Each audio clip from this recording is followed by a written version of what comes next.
Assalamualaikum warahmatullahi wabarakatuh. Alhamdulillah kita bertemu lagi dalam mata kuliah Legal Drafting. Untuk kali ini kita akan membahas pembahasan berkaitan dengan dasar keberlakuan dan asas pembentukan peraturan perundang-undangan. Oke, kita masuk. Dasar keberlakuan peraturan perundangan ini ada 3. Yang pertama adalah keberlakuan yuridis, yang kedua adalah keberlakuan sosiologis, dan yang ketiga adalah keberlakuan empiris. Oke, selanjutnya adalah dalam keberlakuan yuridis itu ada beberapa syarat yang harus dipenuhi. Paling tidak, syarat keberlakuan yuridis. Ada 4 di sini adalah pertama, adanya kewenangan pembuat peraturan perundang-undangan. Jadi, adanya keharusan dari kewenangan dari pembuat peraturan perundangan ini menunjukkan bahwa setiap peraturan perundang-undangan harus dibuat oleh badan atau pejabat yang berwenang. Jika tidak, maka peraturan perundang-undangan tersebut akan menjadi batal demi hukum. Dianggap tidak pernah ada dan segala akibatnya ya tadi batal secara hukum. Kita bisa mencontohkan misalnya adalah peraturan perundang-undangan formal harus dibuat secara bersama-sama yang merupakan produk hasil dari antara presiden dan DPR. Dan sekali lagi penekannya, kalau tidak maka undang-undang tersebut akan batal demi hukum. Ini makna yang pertama. Yang kedua adalah kesesuaian jenis atau bentuk peraturan dengan materi yang diatur. Ini bermakna apa? Bahwa keharusan adanya kesesuaian bentuk atau jenis aturan atau peraturan perundangan dengan materi yang diatur, terutama kalau diperintah oleh peraturan undangan tingkat yang lebih tinggi atau sederajat ini. Jadi kesesuaian ini lebih pada hubungan hierarkis. Ada yang undang peraturan tingkat tinggi yang lebih tinggi atau sederajat. Nah, kalau ketidaksesuaian bentuk ini dapat menjadi alasan untuk membatalkan peraturan perundang-undangan tersebut. Misalnya umpama bahwa undang-undang terdahulu menyatakan bahwa sesuatu harus diatur oleh undang-undang. Maka apa akibatnya? Akibatnya atau yang terjadi dalam bentuk undang-undang lah, hal itu harus diatur. Disesuaikan dengan sesuai dengan undang-undang yang memberlakukannya itu, kan? Kalau kemudian diatur dalam bentuk lain, misalnya keputusan presiden, maka keputusan tersebut dapat dibatalkan. Nah, untuk kedua ini kita bisa mencermati fenomena sekarang dengan adanya Omnibus Law, yang di situ salah satu pasalnya menyebutkan bahwa seorang presiden atau sebuah pasal atau peraturan undang itu bisa dibatalkan melalui keputusan presiden. Nah, ini kan menyalahi aturan undang-undang, dan saya kira ini menjadi perdebatan yang sangat menarik dan sangat ramai di sosmed dan di kalangan akademis tentang rancangan dari undang-undang Omnibus Law, yang kemudian di situ adalah tadi ada power dari sebutan keputusan presiden yang bisa membatalkan dari aturan lain yang sebenarnya itu tidak bisa. Kemudian yang ketiga adalah harus mengikuti cara tertentu. Nah, keharusan mengikuti tata cara tertentu ini apabila tata cara tersebut tidak diikuti, maka peraturan perundang tersebut juga akan menjadi batal demi hukum. Ya. Kita contohkan misalnya ini, bahwa adanya peraturan daerah ini tentu dibuat bersama-sama antara DPRD dan kepala daerah. Nah, kalau tidak bagaimana? Kalau tidak ya akan menjadi batal demi hukum juga. Gitu. Inilah makna ini, harus mengikuti cara-cara tertentu. Kemudian yang ketiga adalah tidak bertentangan dengan peraturan yang lebih tinggi. Ini keharusan tidak bertentangan dengan peraturan perundangan yang lebih tinggi tingkatannya. Ini suatu undang-undang tidak boleh mengandung kaidah yang bertentangan dengan undang-undang dasar. Jadi peraturan-peraturan yang di bawahnya dari undang-undang dasar ini tidak boleh bertentangan dengan undang-undang dasar sebuah negara atau negara kita, yaitu negara kita ya tidak boleh bertentangan dengan Undang-Undang Dasar 40, Undang-Undang Dasar Negara Republik Indonesia tahun 1945. Ini harus diperhatikan syarat keberlakuan yuridisnya.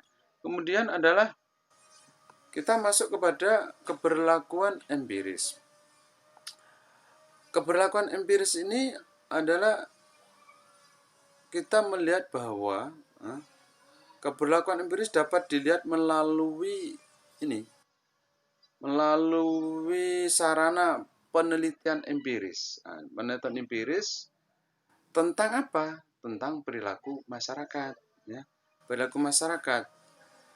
Kemudian dari perilaku masyarakat, ya, dari hasil penelitian tersebut, maka ada nggak, tampak enggak bahwa perilaku masyarakat tersebut dengan mengacu kepada kaidah hukum. Nah, ini bahwa sekali lagi bahwa penelitian tersebut, ya, penelitian empiris tersebut, ya, menampak atau tampak bahwa masyarakat berperilaku dengan kaidah hukum. Nah, ini ada nggak perlakuannya? Nah, kemudian kalau bermasyarakat itu berperilaku dengan mengacu kepada keseluruhan kaidah hukum, yang terjadi apa? Yang terjadi adalah maka terdapat keberlakuan empiris tentang kaidah hukum itu. Sehingga apa? Sehingga norma hukum akan mencerminkan kenyataan yang hidup dalam masyarakat. Ini keberlakuan tentang empiris itu kan. Nah, oleh karena itu, kalau kita melihat dari dasar sosiologis empiris tadi, berlakunya kaidah hukum ini ada beberapa, ya, teori, ya, tentang ada dua landasan atau teori sebagai dasar sosiologis berlakunya kaidah hukum. Yang pertama adalah teori kekuasaan. Yang kedua adalah teori pengakuan. Teori kekuasaan ini secara sosiologis kaidah hukum berlaku karena paksaan ini, karena adanya paksaan dari penguasa. Terlepas apa ya? Terlepas diterima atau tidak oleh masyarakat. Ini negara, terutama ini penguasa menjadi sebuah power. Dia berhak untuk memaksa, kan dia berhak untuk memaksa, terlepas tadi masyarakat mau menerima, diterima atau tidak. Ini teori kekuasaan.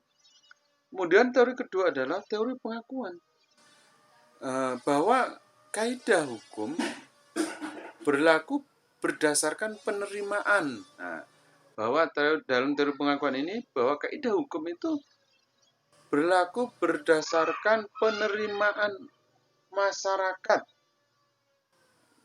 tempat hukum itu berlaku. Jadi ini ada pengakuan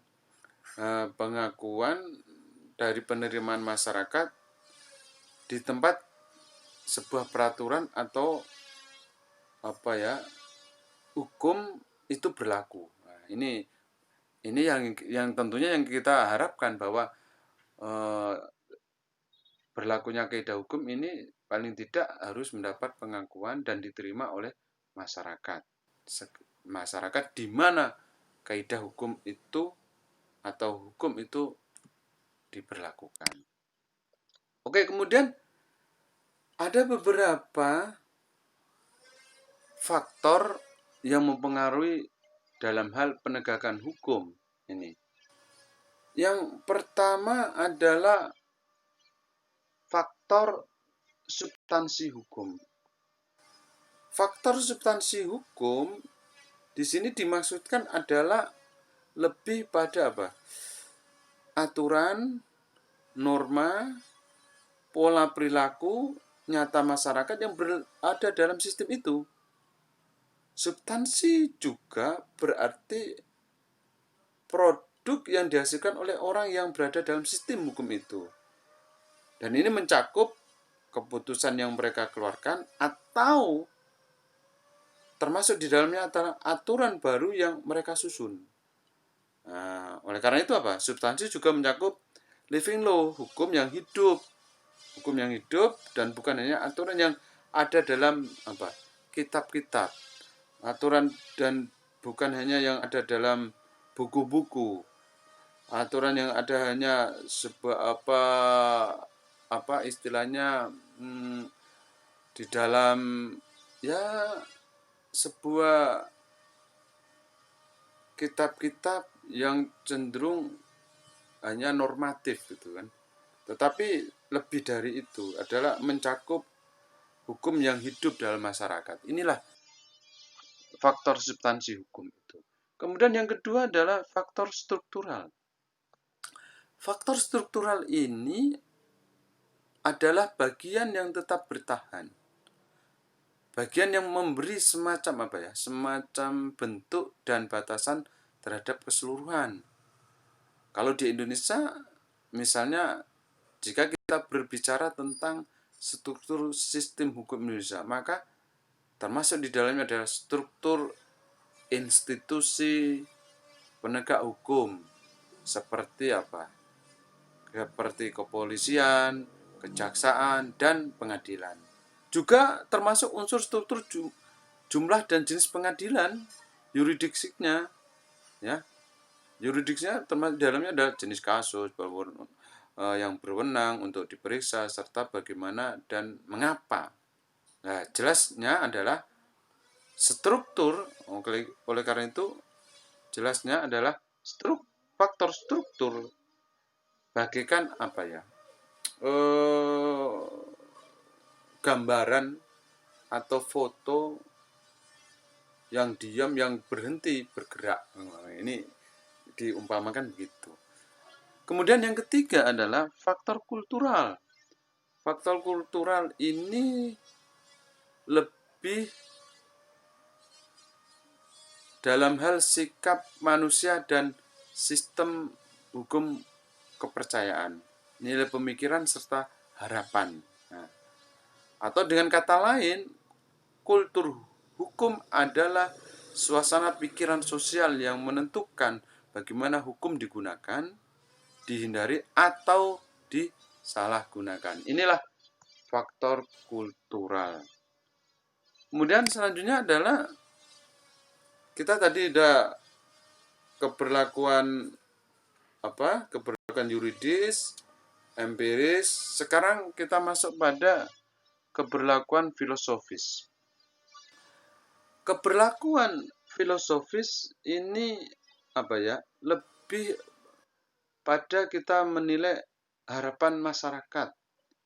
Ini kalau kita melihat harapan masyarakat, tentunya kita akan melihat apa yang kita namakan dengan cita hukum atau dalam bahasanya Rex Sidi. Nah, Jadi cita hukum. Nah, cita hukum ini kalau kita melihat harapan dari masyarakat, tentunya harapan yang diinginkan misalnya adalah hukum diharapkan untuk menjamin keadilan, kemanfaatan, ketertiban, dan kesejahteraan. Ini hukum. Nah, sementara cita hukum ini tumbuh dalam sistem nilai masyarakat. Nah, kemudian kalau cita hukum sekali lagi ini adalah tumbuh dalam sistem sistem nilai masyarakat yang berbicara tentang baik dan buruk, kemudian pandangan mereka mengenai individu, mengenai hubungan individu dan kemasyarakatan dan lain sebagainya. Bahkan termasuk pandangan tentang dunia gaib. Nah, ini semua dikategorikan semua yang bersifat filosofis. Jadi inilah keberlakuan filosofisnya. Ini. Kemudian kita bicara lagi jauh mengenai mengenai teori tiga keadaan dasar hukum dalam masyarakat. Ini dasar hukum, teori tiga keadaan dasar hukum dalam masyarakat.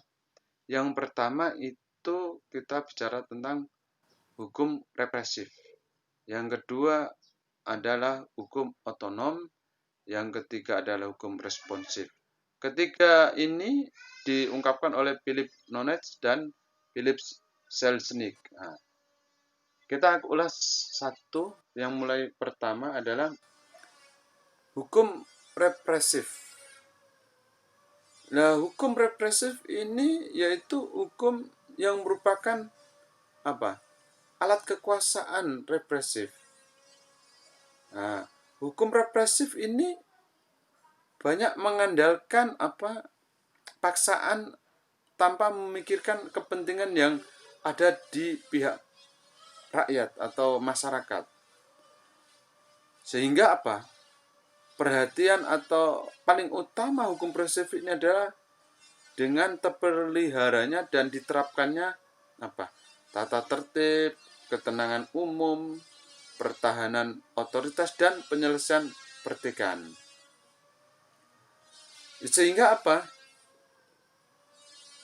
dalam hukum represif ini menunjukkan ciri paling tidak beberapa. Ciri pertama adalah institusi hukum langsung terbuka bagi kekuasaan politik. Kemudian yang kedua adalah perspektif resmi mendominasi segalanya. Sehingga dalam perspektif ini penguasa cenderung mengidentifikasikan, mengejawantahkan kepentingannya dengan kepentingan masyarakat. Ini. Yang ketiga adalah dalam hal ini adalah kepentingan bagi rakyat untuk mendapatkan keadilan di mana mereka dapat memperoleh perlindungan dan jawaban atas keluhan-keluhannya. Sehingga apabila keadilan semacam ini memang ada, tapi adalah terbatas. Yang keempat, berkaitan dengan hukum represif ini juga, badan-badan hukum seperti polisi misalnya menjadi pusat-pusat kekuasaan yang bebas. Ini. Kemudian yang kelima, suatu rezim hukum rangkap melembagakan keadilan kelas dengan mengkonsolidasikan dan mengesahkan pola-pola subordinasi sosial. Subordinasi sekat-sekat itulah subordinat. Kemudian yang keenam, hukum dan otoritas resmi dipergunakan untuk menegakkan konformitas kebudayaan. Ini yang hukum represif. Kemudian yang hukum otonom hukum otonom ini yaitu hukum sebagai peranata yang mampu menjinakkan represi dan melindungi integritasnya sendiri. Sehingga apa? Karakter dari hukum otonom ini paling tidak ada beberapa. Yang pertama, karakter dari hukum otonom ini hukum terpisah dari politik. Tidak bisa dicampur adukan, tidak bisa kekuasaan peradilan ini dicampuri oleh kekuasaan yang politik atau campur tangan politik gitu kan. Ini jadi bebas dia. Hukum terpisah, tidak bisa dicampur adukan. Kemudian yang kedua, karakter dari hukum otonom ini adalah tertib hukum mendukung. Mendukung. Sehingga fokus pada peraturan membantu menerapkan ukuran bagi akuntabilitas para pejabatnya. Sehingga ini. Kemudian karakter yang ketiga dari hukum otonom ini adalah prosedur adalah jantung hukum. Keteraturan dan keadilan, fairness, dan bukannya keadilan substansif merupakan tujuan utama dan kepentingan utama dari tertib hukum ini. Kemudian yang karakter hukum otonom yang ketiga ini ada apa? Ketaatan pada hukum. Taat hukum. Sebagai apa? Kepatuhan yang sempurna terhadap peraturan-peraturan hukum positif. Begitu. Inilah pokok bahasan tentang hukum otonom, termasuk karakter dari hukum otonom. Kemudian yang ketiga adalah hukum responsif. Hukum responsif yaitu hukum yang merupakan sarana respon atas kebutuhan-kebutuhan dan aspirasi masyarakat. Ini ada karakter utama dari hukum responsif ini. Secara singkat adalah karakter yang utama adalah satu, dinamika perkembangan hukum meningkatkan otoritas tujuan dalam dalam pertimbangan. Kemudian yang kedua adalah tujuan membuat kewajiban hukum semakin problematik. Kemudian yang ketiga adalah karena hukum memiliki keterbukaan dan fleksibilitas, advokasi hukum memasuki suatu dimensi politik dan lalu meningkatkan kekuatan-kekuatan yang dapat membantu, mengoreksi, dan mengubah institusi hukum. Kemudian yang keempat adalah dalam lingkungan yang penuh tekanan, otoritas yang keberlanjutan dari tujuan hukum dan integritas dari tatanan hukum tergantung kepada model institusi hukum yang lebih kompeten. Inilah karakteristik dari hukum responsif. Selanjutnya adalah kita akan bahas tentang asas hukum umum dalam pembentukan peraturan perundang-undangan. Ada beberapa asas hukum di sini. Di sini adalah ada 6. Yang pertama adalah asas leg superior derogat legi inferior. Asas ini yaitu mengatakan atau menjelaskan bahwa peraturan perundang-undangan yang lebih tinggi tingkatannya didahulukan berlakunya daripada peraturan perundang-undangan yang lebih rendah dan sebaliknya Ini superior derajat legi inferior ini. Kemudian yang kedua adalah asas lex spesialis derajat legi generalis. Asas ini menyebutkan atau memberi makna pada kita bahwa peraturan perundang-undangan khusus didahulukan berlakunya daripada peraturan perundang-undangan yang umum. Ini berarti yang khusus harus digunakan daripada yang masih sifatnya umum. Kemudian yang ketiga adalah asas leg posterior derajat legi prior. Nah, ini adalah asas yang nomor 3 ini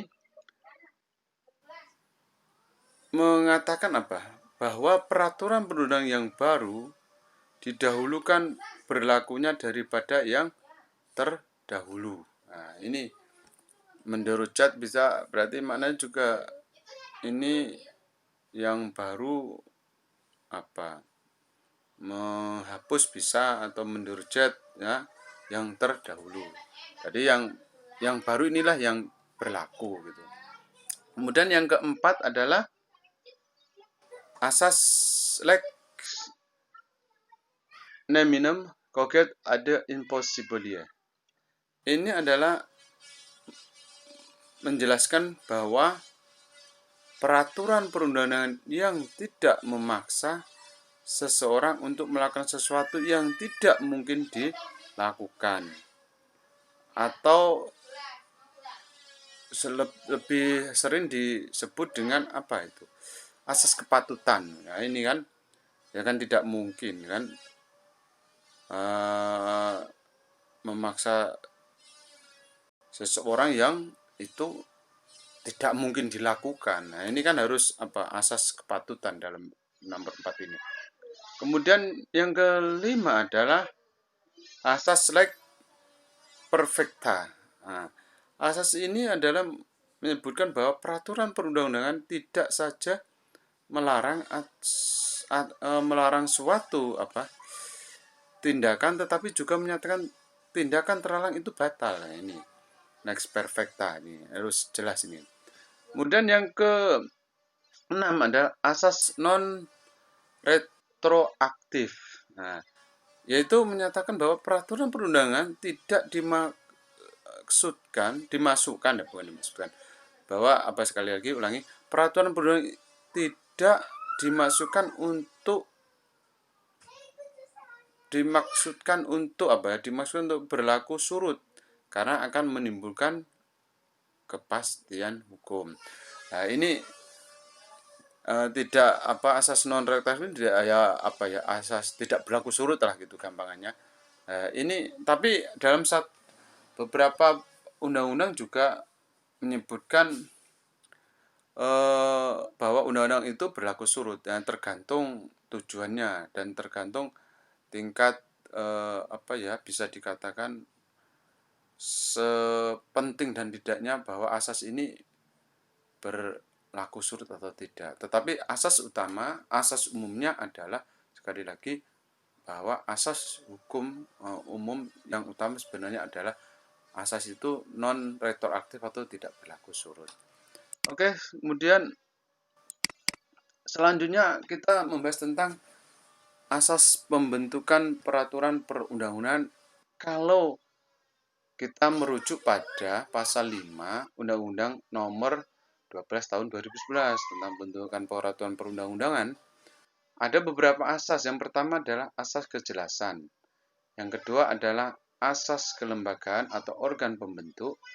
Yang ketiga adalah asas kesesuaian antara jenis dan materi muatan. Yang keempat adalah asas dapat dilaksanakan.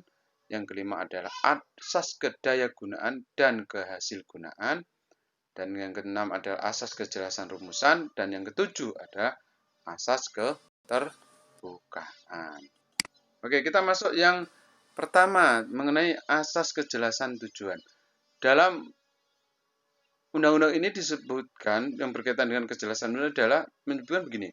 Setiap pembentukan peraturan perundangan harus mempunyai tujuan yang jelas yang hendak dicapai. Ini harus. Apapun, paling tidak kita bertindak, kita membuat suatu perundangan, kita membuat sebuah peraturan, ini kita harus jelas yang hendak dicapainya. Tidak boleh bahwa sebuah aturan itu tidak jelas tujuan yang kita mau buat ini untuk apa gitu kan. Nah, tujuannya harus sekali lagi bahwa tujuannya harus jelas dan yang mau dicapai itu siapa. Sekali lagi kejelasan ini adalah faktor utama. Kemudian yang kedua selanjutnya adalah asas kelembagaan atau organ pembentuk. Bahwa dalam asas ini disebutkan bahwa asas disebutkan ini bahwa setiap jenis peraturan perundang-undangan harus dibuat oleh lembaga pejabat pembentuk peraturan perundang-undangan yang berwenang. Peraturan perundang-undangan yang tersebut dapat dibatalkan atau batal demi hukum, apalagi dibuat oleh lembaga pejabat yang tidak berwenang. Seperti yang saya tadi sebutkan, bahwa dalam peraturan perundang-undangan kita di negara kita ini, bahwa pejabat yang membuat peraturan undang-undang ini, kalau undang-undang, maka pejabat yang membuat adalah antara ada sinergi antara presiden dengan DPR, ya kan, ini kalau undang-undang. Atau kalau perda, harus antara Dewan Perwakilan Daerah dan kepala daerahnya. Ini harus. Kalau tidak, sekali akan dibatalkan demi hukum, seperti yang sudah saya jelaskan di depan tadi. Kemudian selanjutnya adalah asas kesesuaian jenis dan materi. Asas kesesuaian jenis dan materi ini bahwa di dalam undang-undang ini dijelaskan bahwa dalam pembentukan peraturan perundang-undangan harus benar-benar memperhatikan materi, muatan yang tepat dengan jenis peraturan perundangannya. Nah, ini ada sekali lagi, inilah aspeknya adalah materi muatan itu harus tepat dengan jenis peraturan perundang yang mau dimunculkan, yang mau dibuat itu. Jangan sampai materinya bertolak belakang atau tidak sesuai dengan jenis peraturan yang mau dibuatnya itu. Kemudian selanjutnya adalah dapat dilaksanakan. Bahwa di situ dikatakan bahwa setiap pembentukan peraturan perundang-undangan, ya, setiap pembentukan peraturan perundangan harus memperhatikan efektivitas peraturan perundang-undangan tersebut di dalam masyarakat, baik secara filosofis, yuridis, maupun sosiologis. Nah, artinya ya seperti yang saya tadi kan sudah uraikan, ya, bahwa pembentuk peraturan undangan harus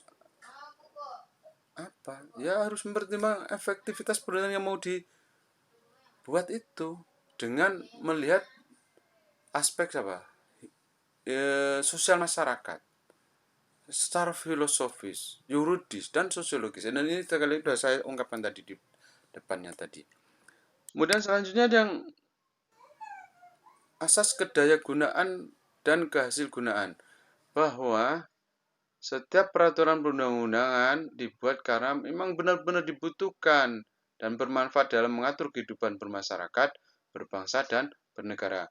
Di sini artinya bahwa masyarakat, undang-undang atau peraturan yang mau dibentuk itu harus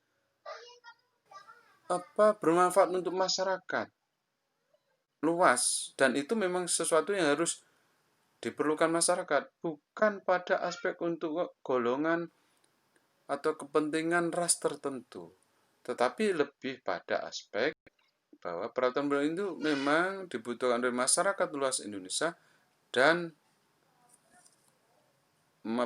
bermanfaat khususnya untuk bangsa dan negara, ya kan? Inilah makna dari kedayagunaan dan kehasilgunaan.